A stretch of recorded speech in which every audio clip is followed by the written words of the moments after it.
Good morning. So Can you what give- I'm gonna can be, you give your name and I'm spelling, gonna get please? there in just a second. I'm gonna be speaking on something that kind of intersects a lot of things today that's related to this resolution, just to be clear as I start to speak. So my name is Tammy Rosing.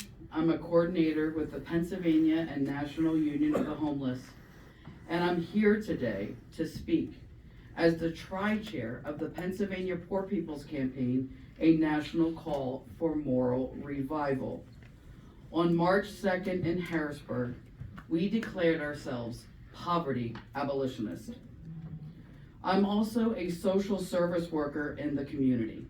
I'm unhoused, and despite having all that's necessary, my husband and I can't find a place to rent.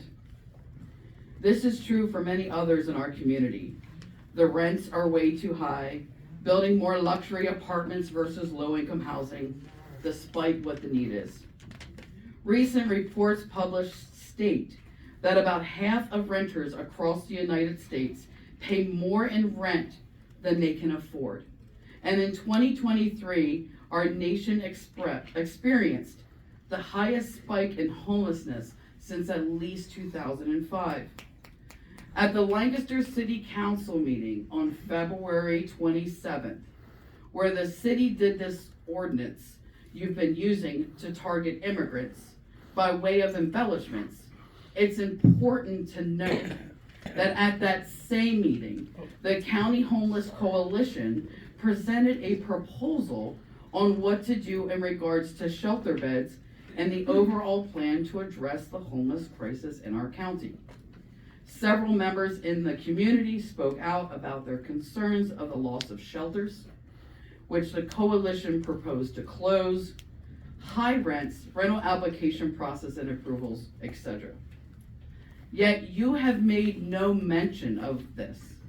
Following that meeting, despite multiple social media posts attacking different sectors of the working class, pulling in state representatives to join in on the attacks, or your many times being interviewed by the media. Yep. Besides the housing crisis, we are also experiencing a severe healthcare crisis, where 16 million people nationwide have been cut from Medicaid, with tens of millions more expected yet to be cut.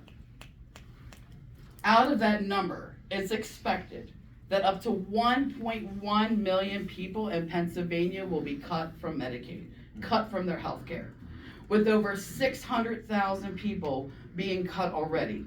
A third of that number has been children. 800 people die every day in the United States to poverty, and poverty is the fourth leading cause of death in our nation. There are so many issues that are leading to the rise in poverty and the masses among the working class to struggle. I suspect homelessness will continue to rise each year until people in power at all levels of government start fighting poverty instead of the poor. I hear you state these false narratives around immigrants, and it's appalling. I have spent a lot of time around immigrants, and many years ago, when I was struggling, they were the ones that reached out a hand to me, fed me, housed me, and befriended me. I saw how hard and how much they worked, the toll it took on their bodies, the time away from their families, in comparison to what they get in return, is appalling. The ones I have gotten to know are very hard workers and volunteer their time and labor to fight alongside us to abolish poverty for everyone. And yet they go uninsured, are disrespected, and attacked.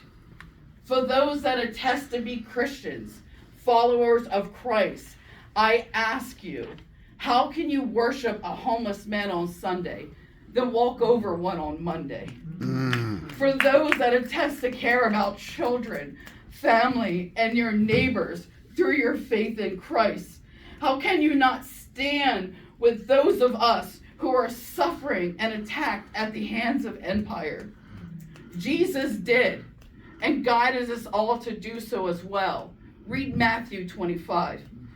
To follow Christ and to assure and guarantee that people have what we need, to stand alongside the poor and dispossessed, to demand justice and an end to poverty for everyone.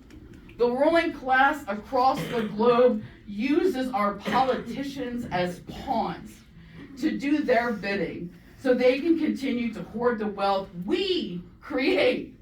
And they use false narratives to divide us, like painting the picture that immigrants, of those of us who are unhoused or members of the queer community, are vermin, criminals, or vagrants. So we don't unite and take what belongs to us.